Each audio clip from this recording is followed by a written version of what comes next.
Hello friends, welcome to my channel. ఈరోజు మనం నువ్వుల పట్టి ప్రిపేర్ చేద్దాం. దాని కొరకు ముందుగా స్టవ్ ఆన్ చేసి స్టవ్ పైన ఒక కడాయి పెట్టాలి. కడాయి వేడెక్కాక 1 కప్పు వరకు నువ్వులు తీసుకోవాలి. నువ్వులు ఇందులో వేసి వేయించాలి. కడాయి వేడెక్కాక ఫ్లేమ్ని సిమ్ మీద పెట్టి వేయించాలి. మనం ఫ్లేమ్ని ఎక్కువ చేస్తే నువ్వులు మాడిపోతాయి, అందుకే ఓన్లీ లో ఫ్లేమ్ మీద పెట్టి వేయించండి. ఇవి వేగడానికి కొద్దిగా టైం పడుతుంది, మనం లో ఫ్లేమ్ మీద పెట్టినాం కదా. ఇవి వేగినప్పుడు సౌండ్ వస్తుంది కదా చిటపటమని, ఆ సౌండ్ వచ్చే వరకు మనం వేయించాలి లో ఫ్లేమ్ మీద పెట్టి. ఇలా కలుపుతూ వేయించడం వలన నువ్వులన్నీ ఈవెన్గా వేగుతాయి.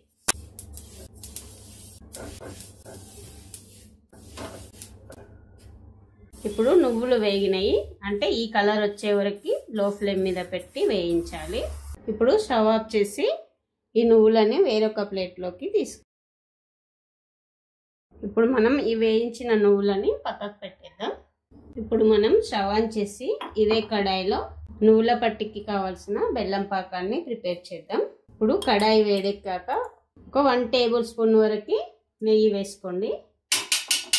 ఇందులో 1 కప్పు వరకు బెల్లం వేసుకోండి. ఇప్పుడు ఈ కడాయిలో వేసి పాకాన్ని ప్రిపేర్ చేయాలి.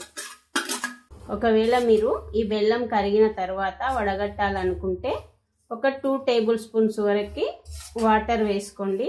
బెల్లంలో ఏమన్నా పుల్లలు లాంటివి ఉన్నాయనిపిస్తే, చిన్న చిన్న పుల్లలు లాంటివి, ఇసుక లాంటిది ఉంటుంది కదా, అలా ఉంది అనిపిస్తే 2 టేబుల్ స్పూన్స్ వరకు వాటర్ వేసి ఈ బెల్లం కరిగిన తర్వాత వడగట్టండి. లేకుంటే ఏం అవసరం లేదు, వాటర్ అయితే యాడ్ చేయకండి మీకు వడగట్టాల్సిన అవసరం లేకుంటే. ఫ్లేమ్ని లో ఫ్లేమ్ మీద పెట్టే పాకాన్ని ప్రిపేర్ చేయండి. బెల్లం కరిగి ఇలా ఉడుకుతుంటే చిటికెడు వంట సోడా వేయండి. ఇలా సోడా వేయడం వలన నువ్వుల పట్టీలు ఇలా అనగానే విరుగుతాయి సాగకుండా. మనం దీనిని ముదురు తీగ పాకం వచ్చే వరకు ఇలాగే ఉడికించాలి. అలాగే 1/2 టీ స్పూన్ వరకు ఇలాచీ పౌడర్ వేయండి. ఇప్పుడు పాకం వచ్చిందేమో చూద్దాము. మనం పాకం అయ్యిందో కాలేదో చూడడానికి ఒక చిన్న గిన్నెలో వాటర్ వేసుకొని ఈ పాకాన్ని ఇందులో వేయాలి. వేసిన తర్వాత ఒక 2-3 సెకండ్స్ ఆగి ఈ పాకాన్ని తీసుకొని వేలితో ఇలా అంటే విరిగిపోవాలి. ఇలా సాగకూడదు, అంటే ఇప్పుడు పాకం రెడీ కాలేదు. ఇంకొక 1 మినిట్ ఉడకనిస్తే మనకు కావాల్సిన పాకం రెడీ అవుతుంది. ఇప్పుడు మనకు కావాల్సిన పాకం అయ్యిందేమో చూద్దాం. ఇప్పుడు చూడండి, ఇలా అనగానే విరిగిపోతుంది. ఇప్పుడు మనం వేయించి పెట్టిన నువ్వులు ఉన్నాయి కదా, అవి ఇందులో వేసి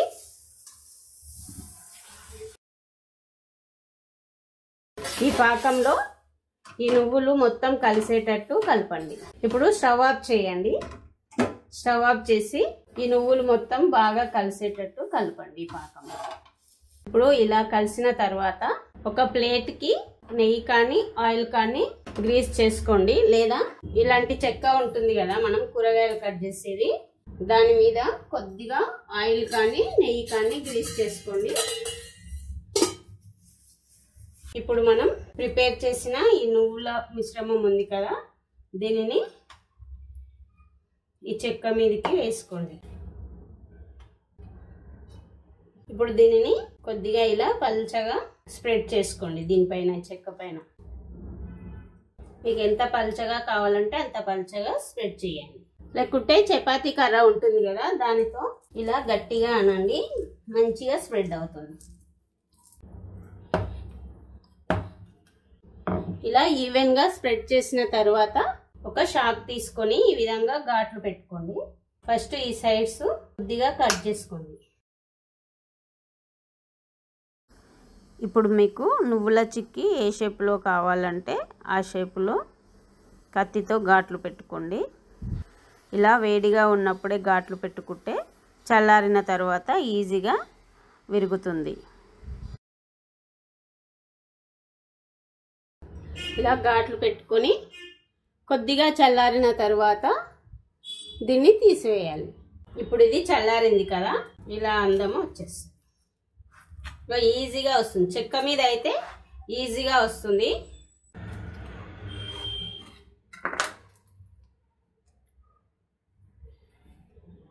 ఇప్పుడు మనకు కావాల్సిన నువ్వుల పట్టి రెడీ అయ్యింది.